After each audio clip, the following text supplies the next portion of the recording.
जिवें महाराज ने पहलियां दो अष्टपदियां श्री सुखमनी साहब दियां नाम एक है ते कम ने बहुत है। प्रभ कै सिमरन प्रभ कै सिमरन प्रभ कै सिमरन प्रभ कै सिमरन, सो हर सिमरन कर भगत प्रगटाए, हर सिमरन लग बेद पाए। है सारा कुछ एक सिमरन दे उत्ते ही सारा कुछ खड़ा। जिन्ना भी फल है वो एक सिमरन उत्ते, सिमरन एक है ते फल बहुते ने, बहुत फल ने सिमरन दे, लखां करोड़ां अरबां फल एक सिमरन दे विचों निकलदे ने।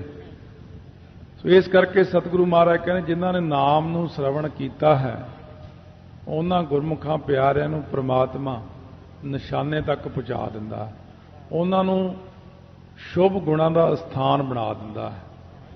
सो इस प्रकार नाल वो समझ लैंदे ने कि नाम दे श्रवण करके ही सारे जने जिहड़े ने वो नाम दी महिमा नूं ही कह रहे ने कि नाम नूं सुनो, नाम दे सुनने करके इंसान वड्डा बनदा। सुनिया शेख पीर पातशाह, नाम दे श्रवण करके ही पता लगदा है कि शेख किहनूं कहंदे ने।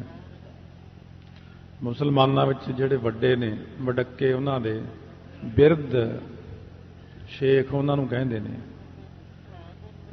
जां किसी कस्बे दा मालक होवे अमीर होवे उहनूं शेख कहंदे ने, जां जिहड़े लोक मुसलमानी राज वेले हिंदुआं तो मुसलमान होए सी उन्हां नूं भी शेख कहंदे ने। तो इस प्रकार ये शेख दा भाव है। पीर जिहड़े पीर ने बड़े बड़े भगती करन वाले, तपस्या करते हैं, बड़े बड़े पातशाह, ये सुन के ही पता लगता पात नाम तख्त दा है ते शाह नाम उहदे उत्ते बैठण वाले दा है, पात शाह। इस प्रकार पता लगता सुन के ही हरेक गल दा पता लगता कि शेख बड़े बड़े जिहड़े मुसलमानां दे विच वडक्के ते पीर उन्हां दे जिहड़े भगत ने भगतियां करन वाले, फिर उन्हां दे पातशाह जिहड़े बड़े बड़े होए अकबर वर्गे हमायूं वर्गे। इस तरह महाराज कहने देखो भी सुन के ही पता लग्या ना। जे कोई कहे कि मैं शेख बनना है, मैं पीर बनना है, मैं पातशाह बनना है, वो नाम नूं श्रवण करे तपों राज उन्हां नूं मिलदा। शेख जिहड़ा है शेष नाग लई वरतों कीती इहदी गुरबाणी विच। महाराज कहने शेख नाग तेरो मर्म न जाना। शेष नाग जिहड़ा है ये धरती दे थल्ले 2000 जुबान है इसदी, जिहड़ी हर वक्त परमेश्वर दा नवां नाम उच्चारण करदी है। ये भी श्रवण दी महिमा नूं कहंदा शेष नाग भी। ते जिहड़ा शेष नाग दी सेजा दे उत्ते सौंदा पीर इहदा जिहड़ा वो विष्णु है। विष्णु भी सुनिया दी महिमा नूं ही कथन करदा, क्योंकि उन्होंने पातशाह कहते हैं। परमेश्वर तो दूसरे नंबर ते इसे नूं ही पातशाह कहते हैं, क्योंकि लक्ष्मी सारी इहदे अधीन है। इस करके महाराज कहते हैं वो पातशाह बन जाता है। नाम दे श्रवण करने करके ही पदवियां प्राप्त हो जांदियां ने। तो पात स्वरूप रूपी तखत दा मालक बन जाता है जिहड़ा नाम नूं श्रवण करदा है। इस करके श्रवण करन दी महिमा नूं सारे ही कही जाते हैं ते श्रवण करने करके ही बंदा शेख पीर पातशाह बन जाता है। सुनिया अंधे पावह राह, नाम दे श्रवण करके पहला तो प्रतक्ष ही है कि अन्ने बंदे नूं आपां कहने आ सीधा आ जा, हुण खब्बे मुड़ जा, अगे देखी ध्यान नाल आई, अगे इट पई है ये टप जा। श्रवण करन नाल ही उहनूं पता लगदा रस्ते दा। इसे तरह ही भगती रूपी रस्ते का अज्ञानी जीव नूं श्रवण करके ही पता लगता, कथा सुनता। गुरबाणी के अर्थ नहीं जदों तक श्रवण करता उदों तक सोझ ही नहीं पैंदी। इतिहास नहीं जदों तक सुनता उदों तक उठना बैठना नहीं आता बंदे नूं। जिहड़े बंदे ये गलती कर गए अपनी जिंदगी विच भी असीं कदे कथा नहीं सुननी, वो बंदे सही तरह घड़े ही नहीं गए। उन्हां बंदियां दे अंदर इन्नियां कमियां रह गईयां कि वो 75% सिੱਖੀ तो वांझे रह गए। 25% ही पल्ले पई उन्हां दे। उन्हां नूं इतिहास का ही नहीं पता। उन्हां नूं ये नहीं पता कि मर्यादा की है। ਕੱਲੀ ਰਹਿਤਨਾਮਿਆਂ ਵਿੱਚ ਮਰਿਆਦਾ ਤਾਂ ਨਹੀਂ ਹੈ, ਰਹਿਤਨਾਮਿਆਂ ਵਿੱਚ ਨਹੀਂ, ਜਿਹੜੀ ਗੁਰੂ ਸਾਹਿਬਾਂ ਦੇ ਜੀਵਨ ਨੇ, ਜੀਵਨ ਵਿੱਚ ਮਰਿਆਦਾ ਹੈ ਸਾਰੀ। ਸਤਿਗੁਰੂ ਮਹਾਰਾਜ ਦਾ ਉੱਠਣਾ ਬੈਠਣਾ, ਹੁਣ ਕਈ ਗੱਲਾਂ ਦੇ ਉੱਤੇ ਆਮ ਬੰਦਾ ਤਰਕ ਕਰ ਦਿੰਦਾ ਵੀ ਆਹ ਦੇਖੋ ਜੀ ਉੱਥੇ ਫਲਾਣੇ ਥਾਂ ਐ ਨਹੀਂ ਸੀ ਕਰਨਾ ਚਾਹੀਦਾ, ਉੱਥੇ ਮੱਥਾ ਟੇਕਣਾ ਫਲਾਣੇ ਥਾਂ ਇਸ ਤਰ੍ਹਾਂ।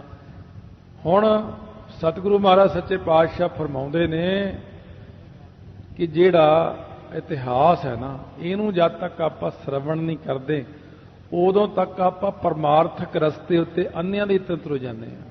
ਤੁਰੇ ਤਾਂ ਜਾਂਦੇ ਆ, ਪਰ ਇੱਕ ਗੱਲ ਹੈ ਕਿ ਥੋੜ੍ਹੀਆਂ ਜਿਹੀਆਂ ਗੱਲਾਂ, ਚੁਣਵੀਆਂ ਗੱਲਾਂ ਲੈ ਲਈਆਂ ਕਿ ਅੰਮ੍ਰਿਤ ਛਕ ਲਿਆ, ਕਕਾਰ ਪਹਿਨ ਲਏ, 5 ਬਾਣੀਆਂ, ਰਹਿ ਰਾਸ ਕੀਰਤਨ 16 ਪੜ੍ਹ ਲਿਆ, 2-4 ਗੱਲਾਂ ਹੋਰ ਪਤਾ ਨੇ। ਬਰੀਕੀ ਦੀਆਂ ਜਿਹੜੀਆਂ ਚੀਜ਼ਾਂ ਨੇ ਉਹ ਇਤਿਹਾਸ ਦੀ ਕਥਾ ਤੋਂ ਬਿਨਾਂ ਸਰਵਣੀ ਪਤਾ ਹੀ ਨਹੀਂ ਹੁੰਦੀਆਂ ਉਹਨਾਂ ਨੂੰ। ਬਹੁਤ ਕਈ ਬਰੀਕੀ ਨੇ ਚੀਜ਼ਾਂ, ਫਿਰ ਉਹ ਉਲਟਾ ਸਾਡੇ ਤੇ ਕਿੰਤੂ ਕਰ ਲੈਂਦੇ ਨੇ, ਦੇਖੋ ਇਹਨੇ ਆਹ ਗੱਲ ਗਲਤ ਕੀਤੀ, ਗਲਤ ਉਹ ਆਪ ਹੁੰਦੇ ਨੇ। ਸੋ ਸਤਿਗੁਰੂ ਮਹਾਰਾਜ ਕਹਿੰਦੇ ਜੇ ਪਰਮਾਰਥਕ ਰਸਤੇ ਉੱਤੇ ਚੱਲਣਾ, ਹਮ ਅੰਧਲੇ ਅੰਧ ਵਿਖੇ ਬਿਖਰਾਤੇ ਕਿਉਂ ਚੱਲ ਹੈ ਗੁਰ ਚਾਲੀ, ਸਤਿਗੁਰ ਦਇਆ ਕਰੇ ਸੁਖ ਦਾਤਾ ਹਮ ਲਾਵੈ ਆਪਨ ਪਾਲੀ, ਗੁਰ ਸਿੱਖ ਮੀਤ ਚਲੋ ਗੁਰ ਚਾਲੀ, ਜੋ ਗੁਰ ਕਹੈ ਸੋਈ ਭਲ ਮਾਨੋ ਹਰ ਹਰ ਕਥਾ ਨਿਰਾਲੀ। ਸੁਣਿਆ ਅੰਧੇ ਪਾਵੈ ਰਾਹ, ਸ਼ਰਵਣ ਕਰਕੇ ਹੀ ਜਿਹੜੇ ਅੰਨੇ, ਇੱਕ ਅੰਨਾ ਇਸ ਤਰ੍ਹਾਂ ਹੁੰਦਾ, ਕਈ ਪ੍ਰਕਾਰ ਦੇ ਅੰਧਤਾਈ ਦੇ ਅੱਖਰ ਦੀ ਵਰਤੋਂ ਕੀਤੀ ਗਈ। ਹਮ ਅੰਧਲੇ ਅੰਧ ਵਿਖੇ ਬਿਖਰਾਤੇ, ਇੱਕ ਉਹ ਅੰਨੇ ਨੇ ਜਿਹੜੇ ਸਿਰਫ ਬੁੱਧੀ ਤੱਕ ਸੀਮਤ ਨੇ। ਹੁਣ ਬੁੱਧੀ ਵਾਲੇ ਨੂੰ ਵੀ ਅੰਨਾ ਕਿਹਾ ਕਿਉਂ? ਉਹ ਕੱਲੀ ਬੁੱਧੀ ਦੀ ਵਰਤੋਂ ਕਰਦਾ, ਉਹ ਆਤਮਿਕ ਜੀਵਨ ਤੋਂ ਵਾਂਝਾ। ਉਹ ਜਿਹੜਾ ਬੁੱਧੀ ਦੀ ਵਰਤੋਂ ਕਰਨ ਵਾਲਾ ਅੰਨਾ ਹੈ, ਉਹ ਵੀ ਬਜ਼ੁਰਗਾਂ ਤੋਂ, ਵੱਡਿਆਂ ਤੋਂ, ਬ੍ਰਹਮ ਗਿਆਨੀਆਂ ਤੋਂ ਸੁਣ ਕੇ ਪਾਵ ਹੈ ਰਾਹ, ਉਹ ਵੀ ਰਸਤਾ ਬਾਅਦ ਵਿੱਚ ਪ੍ਰਾਪਤ ਕਰਦਾ, ਕਿਉਂਕਿ ਉਹਦੇ ਕੋਲ ਆਤਮਿਕ ਵਿਸ਼ੈਣੀ ਬੁੱਧੀ ਨਹੀਂ ਹੈ, ਉਹਦੇ ਕੋਲ ਸੰਸਾਰੀ ਬੁੱਧੀ ਤਾਂ ਬਹੁਤ ਹੈ। ਇਉਂ ਸ਼ਰਵਣ ਕਰਕੇ ਹੀ ਮਹਿਮਾ ਦਾ ਪਤਾ ਲੱਗਦਾ ਹੈ। ਸੁਣਿਆ ਅੰਧੇ ਪਾਵੈ ਰਾਹ। ਜਦੋਂ ਆਪਾਂ ਹੁਣ ਅੰਦਰ ਨੂੰ ਦੇਖੋ ਸਾਰੇ ਜਣੇ, ਕਈਆਂ ਨੂੰ ਮੈਂ ਕਈ ਵਾਰ ਕਹੇ, ਸਾਰੇ ਪੁੱਛਣਗੇ ਅੰਦਰ ਨੂੰ ਕੀ ਦੇਖੀਏ? ਅੰਦਰ ਨੂੰ ਦੇਖੋ, ਅੱਖਾਂ ਬੰਦ ਕਰਕੇ ਅੰਦਰ ਨੂੰ ਦੇਖੋ, ਅੰਦਰ ਨੂੰ ਹੀ ਆਉਂ ਦੇਖੋ। ਇਹ ਆਉਂ ਦਿਖਦਾ ਜਿਵੇਂ ਆਪਾਂ ਅੰਨੇ ਹੁੰਦੇ ਆ, ਵੀ ਮੈਨੂੰ ਤਾਂ ਅੰਦਰ ਕੁਝ ਦਿਖਦਾ ਨਹੀਂ, ਕਿਉਂਕਿ ਅੰਨਾ।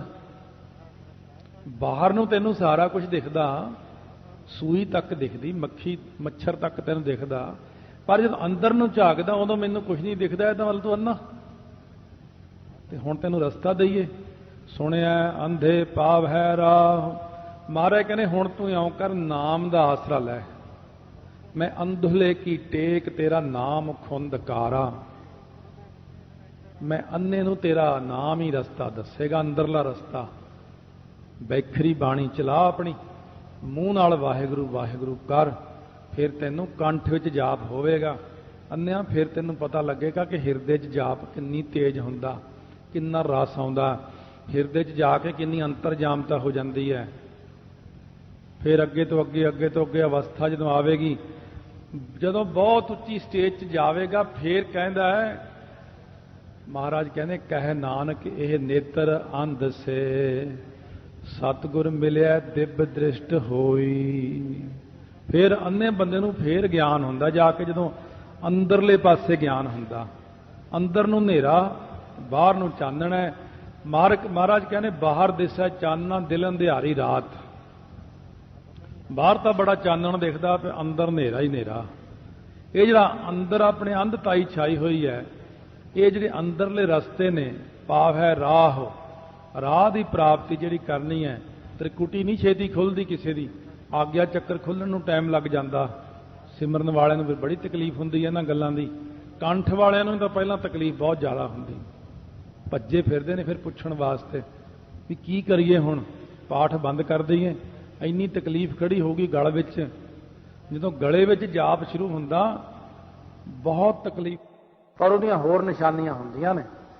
ਕਿਤੇ ਐਵੇਂ ਕਿਤੇ ਗਲ ਪੱਕ ਜੇ ਲੋਕਾਂ ਨੂੰ ਕਹਿੰਦੇ, ਫਿਰ ਪਤਾ ਨਹੀਂ ਮੇਰੇ ਅੰਦਰ ਜਾਪ ਹੀ ਚੱਲਣ ਲੱਗਿਆ, ਇਲਾਜ ਕਰਾ ਲਿਓ ਉਹਦਾ, ਕਿਤੇ ਉਹੀ ਹੋਰ ਹੀ ਭੁਲੇਖੇ 'ਚ ਮਾਰੇ ਜਾਓ, ਉਹ ਹੋਰ ਨਿਸ਼ਾਨੀ ਹੁੰਦੀ ਹੈ ਉਹਦੀ।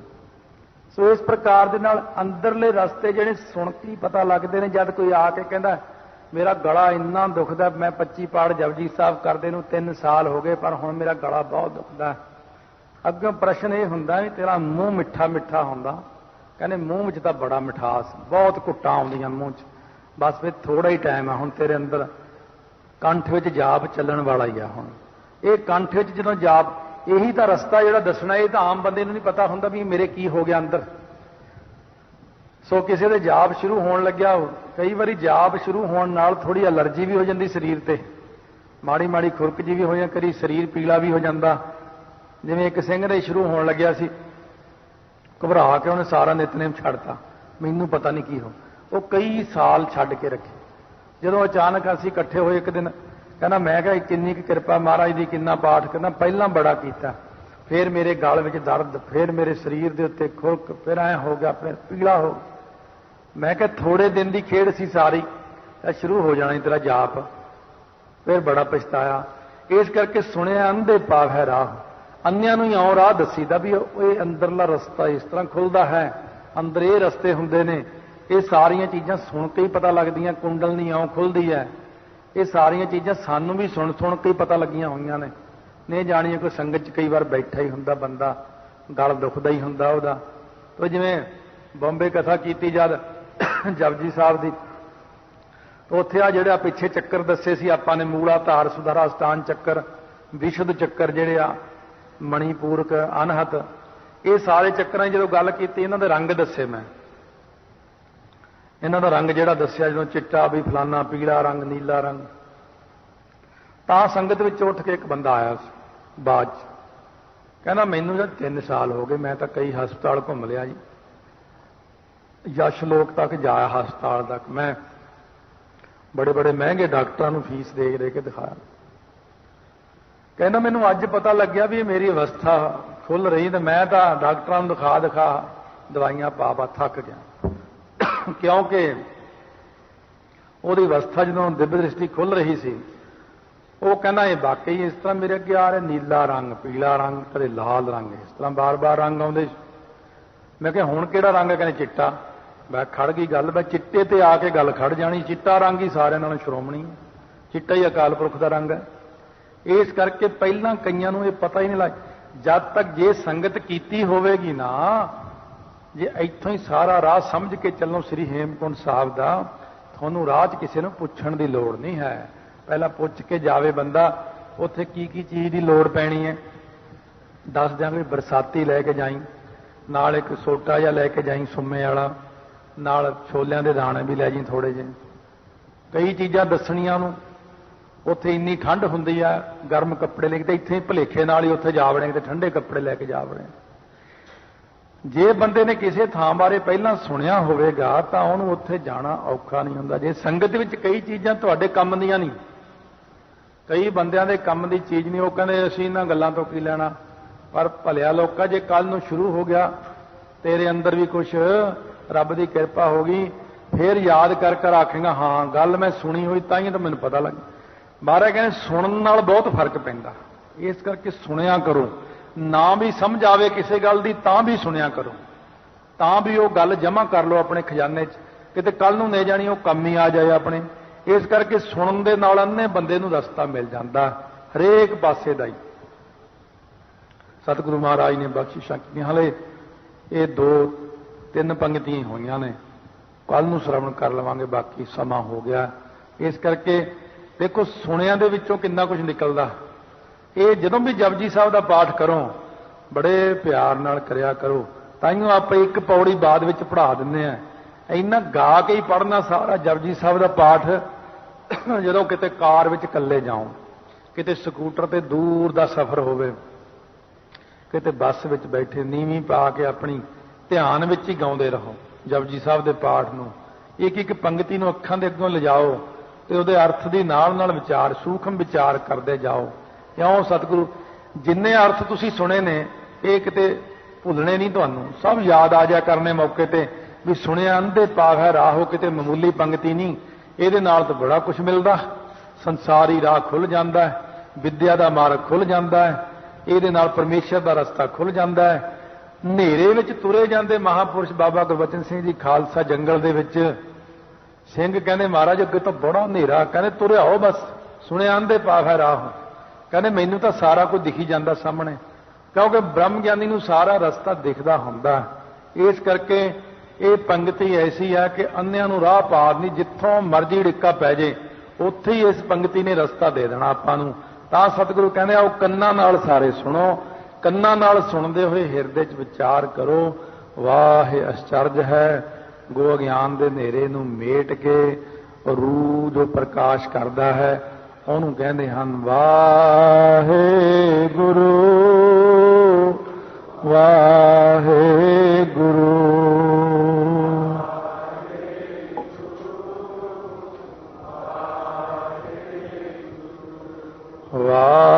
ਵਾਹਿਗੁਰੂ ਵਾਹਿਗੁਰੂ।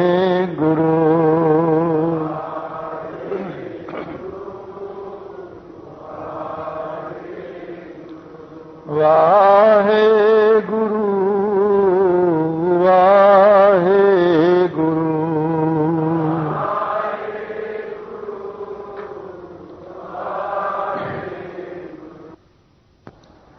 ਮੰਗਣ ਦਾ ਤਰੀਕਾ ਹੈ ਇੱਕ ਚੀਜ਼ ਮੰਗ ਕੇ ਫਿਰ ਸਾਰਾ ਕੁਝ ਹੀ ਮੰਗ ਲੈਣਾ। ਸੋ ਸਤਿਗੁਰੂ ਮਹਾਰਾਜ ਨੇ ਇਹ ਪਾਵਨ ਪਵਿੱਤਰ ਉਪਦੇਸ਼ ਬਖਸ਼ਿਆ ਆਪਾਂ ਨੂੰ। ਧੰਨ ਗੁਰੂ ਨਾਨਕ ਦੇਵ ਜੀ ਮਹਾਰਾਜ ਸ੍ਰੀ ਜਪਜੀ ਸਾਹਿਬ ਦੇ ਵਿੱਚ ਬਖਸ਼ਿਸ਼ਾਂ ਆਪਣੇ ਤੇ ਕਰ ਰਹੇ ਨੇ। ਇੱਕ ਵਾਰੀ ਕੈਥਲ ਰਹਿੰਦੇ ਸਨ ਭਾਈ ਸੰਤੋਖ ਸਿੰਘ ਜੀ ਕਵੀ, ਚੂੜਾਮਣ ਕਵੀ। ਪੰਡਤਾਂ ਨੇ ਉਹਨਾਂ ਨੂੰ, ਰਾਜੇ ਨੂੰ ਕਿਹਾ, ਕੈਥਲ ਵਾਲੇ ਨੂੰ, ਕਹਿੰਦੇ ਜਿਹੜਾ ਤੁਹਾਡੇ ਕੋਲ ਸੁਣਿਆ ਬੜਾ ਵੱਡਾ ਗੁਰਸਿੱਖ ਵਿਦਵਾਨ ਹੈ, ਸਾਡੀ ਇਹ ਨਾ ਚਰਚਾ ਕਰਾਓ। ਚਰਚਾ ਕਰਦਿਆਂ ਹੋਇਆਂ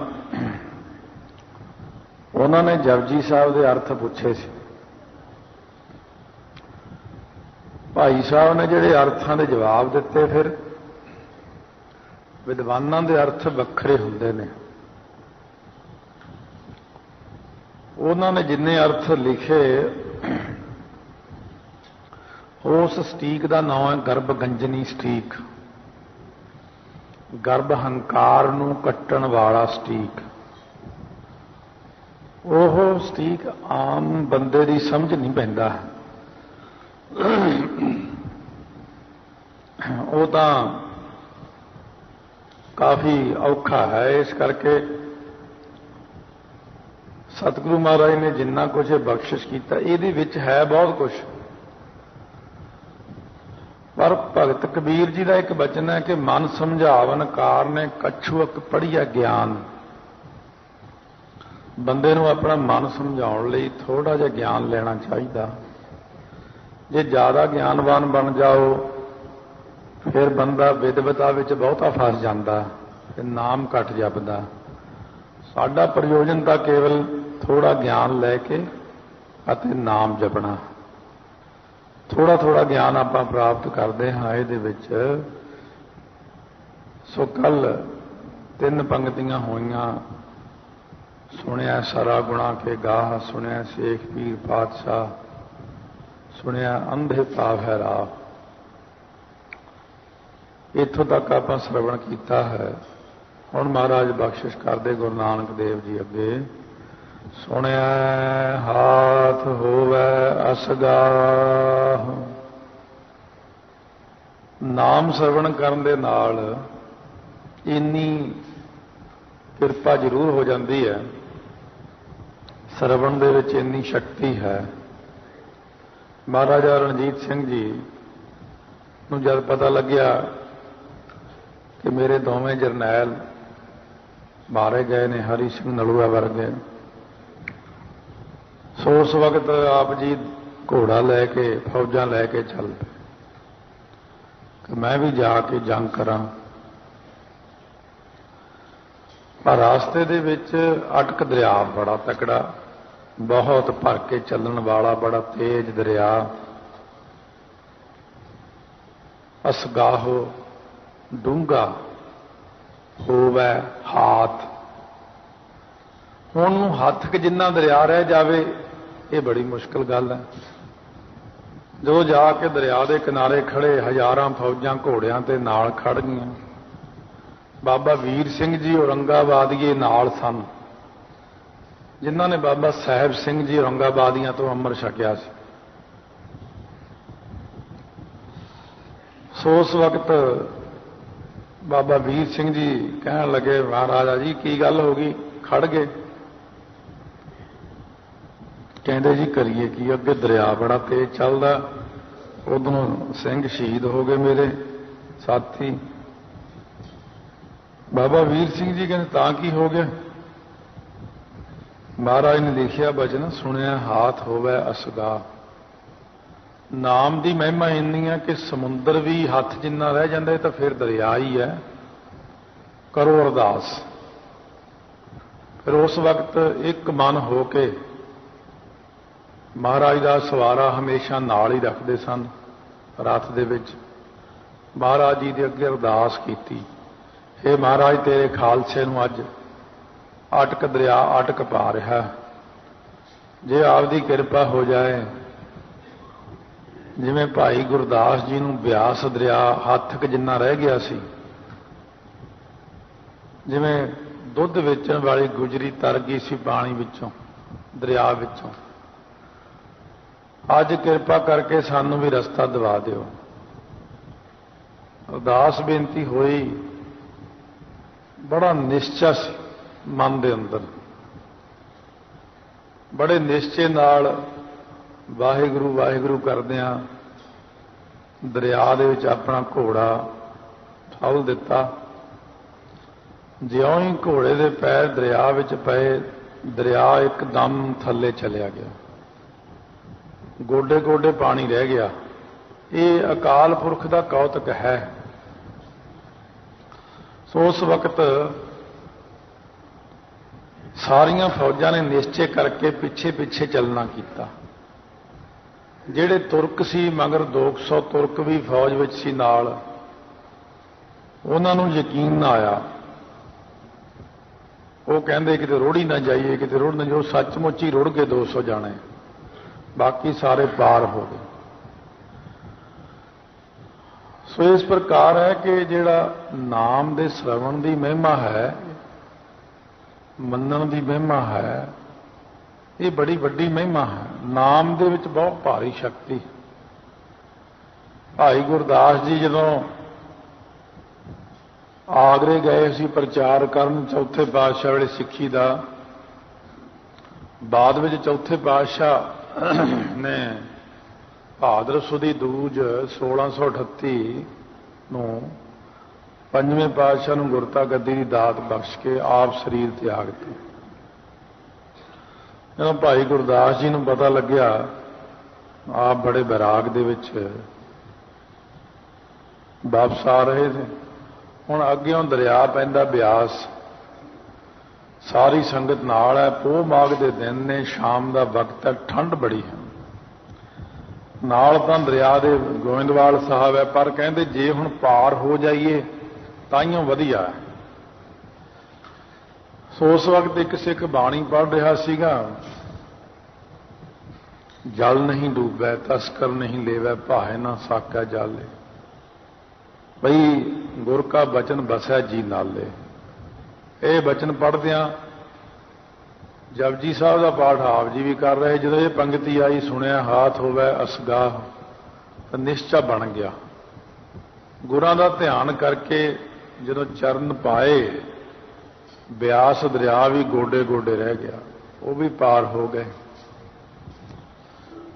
दुध बेचण वाली गुजरी भी राम राम जपदी पार हो गई। गुरु नानक देव जी ने समुंदर के उत्ते तुर के ही दिखा दिता। हुशियारपुर जिले च पिछे जे महापुरुष बाबा अजीत सिंह जी हंसाली वाले गए, उत्थे चो बड़े भरते ने।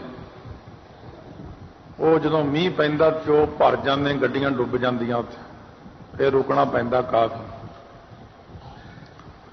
वो कहते जाना बड़ा जरूरी है, मरूती कार तो कुछ भी नहीं हुंदी, बहुत हल्की हुंदी, पानी रोड़ के ले जाए।